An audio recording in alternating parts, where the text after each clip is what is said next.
નમસ્કાર, tasty kitchen ગુજરાતીમાં તમારું સ્વાગત છે। તો આજ આપણે મેથી અને રીંગણાનું શાક બનાવવાનું છે। તો મેથી રીંગણાના શાક માટે સામગ્રી આપણે જોઈ લઈશું। એ સામગ્રીમાં આપણે રીંગણા લઈ લીધા છે, રીંગણાને ધોઈ લીધા છે। આ મેથી છે, મેથીને પણ ધોઈ લીધી છે। આ લીલા મરચાં છે, આ ટમેટા છે, આ રાઈ છે, આ જીરું છે, આ હિંગ છે, આ ધાણા જીરું પાવડર છે, આ લસણીયો મસાલો છે, આ મીઠું સ્વાદ પ્રમાણે અને હળદર છે। તો સામગ્રી આપણે જોઈ લીધી છે। તો શાકના વઘાર માટે આપણે કુકરને ગેસ ઉપર મૂકી દઈશું। કુકરમાં તેલ લઈ લઈશું।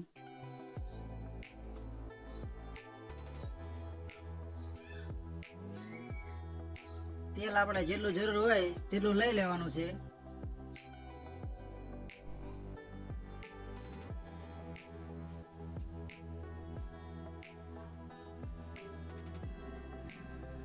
તો આપણું તેલ અહીંયા ગરમ થઈ ગયું છે। તો સૌપ્રથમ આપણે રાઈ નાખીશું।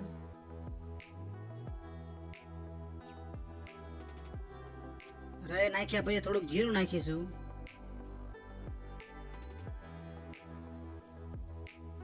પછી થોડી હિંગ નાખીશું।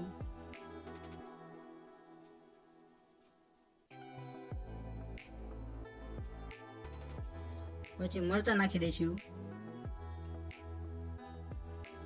પછી ટમેટા નાખી દઈશું।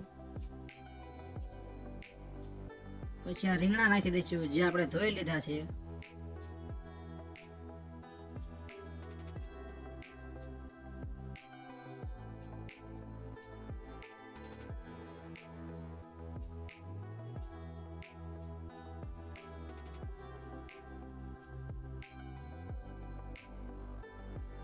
આવી રીતના બધા રીંગણા નાખી દેવાના છે। પછી આ મેથી નાખી દેવાની છે। મેથીને આપણે પહેલેથી જ ધોઈ લીધેલી છે। તો આવી રીતના બધી મેથી નાખી દેવાની છે, જે હળા હળા રીંગણા મિક્સ થઈ જશે।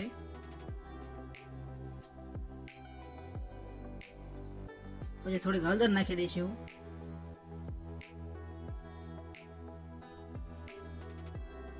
પછી સ્વાદ પ્રમાણે મીઠું નાખી દઈશું।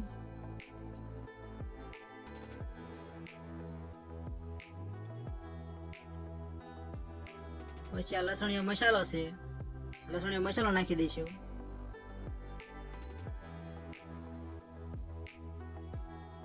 પછી થોડી વાર હલાવી લઈશું। હલાવવાથી બધી મેથી રીંગણા હારે મિક્સ થઈ જશે।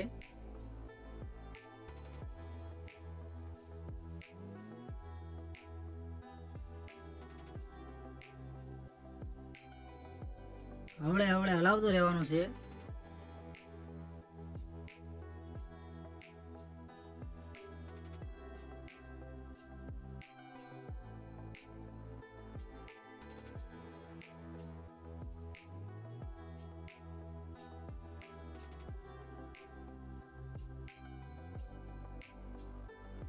આવી રીતના હવળે હવળે મિક્સ કરતું રહેવાનું છે।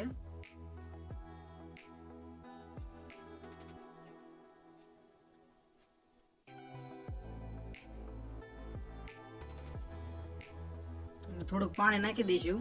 પાણી થોડુંક જ નાખવાનું છે।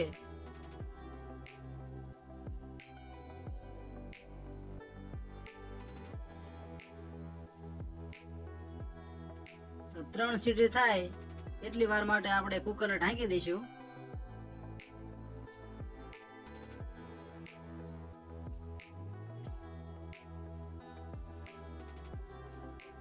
તો આપણા કુકરને 3 સીટી થઈ ગઈ છે। હવે કુકરને ખોલી લઈશું।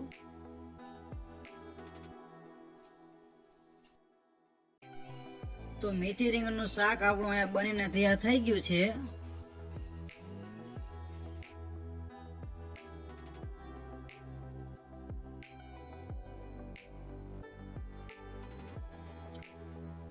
ઉપરથી થોડુંક ધાણા જીરું પાવડર નાખી દઈશું, જેનાથી સુગંધ સારી આવશે।